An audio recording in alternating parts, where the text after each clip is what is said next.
What's up, guys? Welcome back to The Right Side. And welcome to the second episode of The Right Report, a weekly series where I go over the week's news with you guys. So with that said, let's get into the week's first headline. So earlier this week, Ilhan Omar won her re-election in the House in her Minnesota district, securing another term in Congress. She actually faced some pretty good competition for this seat. I think it was pretty close. Of course, Omar's one of the members of the squad, one of the progressive groups of the left, of the Democrats. Very outspoken critic of Israel in the Israel-Gaza war. It was kind of funny to see her win, considering that Cori Bush lost, who was a representative from Missouri. It's not that surprising that we would see Ilhan win in a state like Minnesota, especially because there's a lot of engagement right now because of Walz being picked as VP, so a lot of people are like, ooh, really kind of gung-ho over there. I wonder how close... or how much closer the race would have been, or she would have lost if someone like Shapiro was picked. That would be interesting to me. But yeah, Ilhan Omar winning re-election.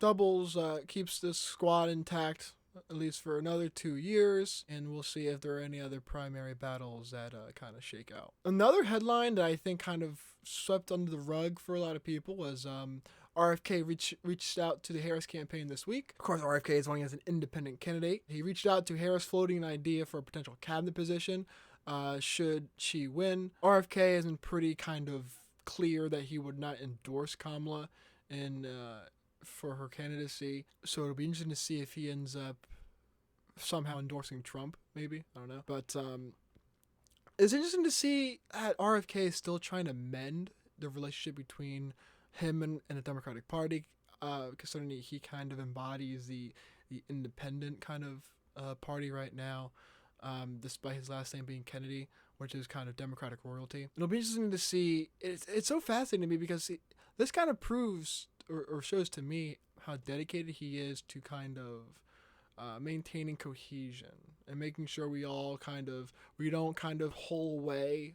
too much. Considering what the Democrats did to him, I mean, I can't believe he's doing this. He's a better man than I am. So the Democratic Party changed every single rule, every single regulation, every single procedure to keep RFK off the debate stage and away from Biden. So much so that they forced him out of the Democratic Party's primary, which is crazy. And so the fact that he's actually reaching out to Harris for a candidate position could honestly be seen as a potential sign of weakness in a way. He obviously tries to have it come off as kind of diplomatic, kind of in that sense. But RFK reaching out to Harris, I don't think that she'd have him on. I think that he's far too anti-establishment for someone like Harris to have in her administration, which is why I think RFK would be really good at a Trump administration to kind of take that down. So RFK reaching out to Harris, diplomatic, I get it, but man, considering what they did, bro, I couldn't. No way. No, sir. No way. No way. Next article is a small little headline. JD Vance and Tim Walz agreed to a VP debate on CBS on October 1st. It's kind of a significant development, I suppose. They'll go head to head. It has to be quite the entertaining debate, considering the two men and how they've kind of positioned themselves in the pop culture, in the political pop culture. Considering that they're both Midwestern, and Tim Walz has some valor issues that I don't doubt Vance will maybe try and bring up in a debate. Vance is obviously going to rip into Walz for his COVID policies and COVID philosophy and how he ran his state during there, and then his reaction to the whole George Floyd riots that happened in Minnesota. That's what I would attack Tim Walz for. And I would also hit Tim Walz for what he said at the campaign, which I talked about last week, which was Walz said something to the effect of, J.D. Vance, he's talking to the crowd, he said, J.D. Vance, as with all Midwesterners I know, went to Yale and got his things paid for by Silicon Valley, and which is kind of a funny thing for him to say, because I understand that the primary message, which is, oh, he's out of touch, he's not like us, whatever. But just underneath that, not that far away from the potential of being understood like this, misunderstood, is, Midwesterners, they don't advance like that. They stay where they are. They stay in the lower class. They stay like that. They stay where they are. Midwesterners don't advance. They don't do better for themselves. They don't join the military. They don't go to college. They don't get a law degree. So that was really elitist, and I hope JD Vance really smacks him with that at the debate. Walz really is going to have his work cut out for him, considering the fact that he is going to have to defend Kamala Harris. It's going to be quite difficult, but JD Vance is a really good speaker. You watch his interviews, Full Send podcast, he was really great. Tim Walz kind of tries to have this air of like a relatable grandfather, maybe? The cool grandpa or something, I don't know if he really does it well. JD Vance is really down to earth, really relatable, I think. Especially when he was on the Full Send podcast and he started cursing, and I was like, wow, that's really cool. Actually, that's such a humanizing thing, because politicians rarely curse, and to see him in a room with those guys. Just kind of like, letting loose, and just, not being such a polished, buttoned up kind of guy like that, be relatable, be a normal human being. And so that was cool, and I hope that Vance kind of shows that at a debate. Vance is no doubt going to hit him with the stolen valor, considering Vance went to Iraq, and so it'll be interesting to see how how this all happens. I wonder if it'll only be one debate, considering it's October 1st. It is kind of late in the game, considering Trump and Harris are going to debate in September, but we will have to see about that. The next order of business was a Iran cyber attack on both the Trump and Harris campaigns. This was kind of crazy because there was a lot of actual rumors about the assassination attempt on July 13th at Butler, Pennsylvania, and potential ties to Iran. But Iran attacked both campaigns, so nonpartisan, bipartisan cyber attacks. It's crazy that, our cybersecurity is still not this good. We are the United States, and we're still doing this? Are we kidding? I mean, come on. Like, this isn't China. This isn't Japan. This isn't Taiwan. This isn't Russia. This is Iran. Come on, guys. What's going on here? We are the United States. We are enemy number one from everyone else. We should have the tippity top of cybersecurity. These types of things should not be happening. So heads should start rolling for these things. I know that they won't, because nothing happens unless they get subpoenaed and have their head paraded around for 3 days, like Cheadle from the Secret Service did. That obviously made her step down. But cyber security attacks like these should not be happening as easily as these things seem to happen to this country. It's crazy. It's unbelievable. Get fucking malware bites. Like, this is not that complicated of a thing. And if they're doing this as early as August, what's going to happen in September and October, God forbid November? This is going to put the election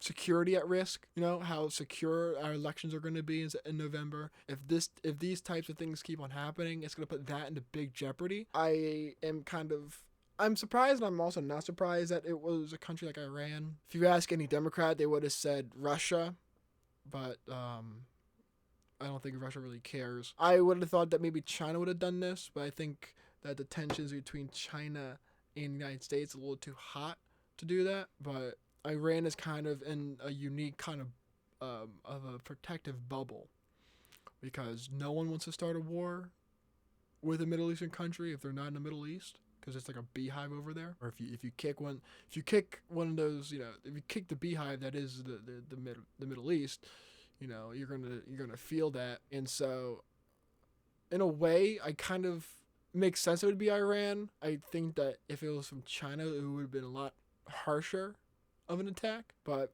being that it was Iranian, it does add to the tensions in the region. So we got to watch out for that. But outside of that, cybersecurity attacks against the United States should not be happening. We are the United States. We should have the best cybersecurity, like, in the world. What are we doing? And I guess it is interesting that they're attacking both campaigns. I guess they don't like either one of them. Who does? It's crazy. This is nuts. So let's upgrade our fucking software. The last piece of news I wanted to cover for this week is less of a news headline and more of just I read it and I laughed out loud. It was Kamala's economic plan to ban price gouging, which is absolutely hilarious because that is like Soviet style policy right there, economic policy. Libs don't understand economics. They just don't. Price gouging doesn't happen in a vacuum. Companies can only get away with charging something that people will buy it for. If they're gouging the prices, it happens from shortages, or shortages either on their end, as in like their supply is shortened, so they don't have as much, or increased demand. This is why things like Christmas are so much more expensive, because the demand is a lot more. Price gouging isn't inherently bad. It's a reflection of supply and demand. When liberals and those on the left want to come in and do like price controls and rent control and all that kind of stuff, you're ruining the market. You can't dictate market prices in a free market if you're the government. You just can't. That's not how that works. You gotta stop and let it play out. Because if you let it play out, it will figure itself out.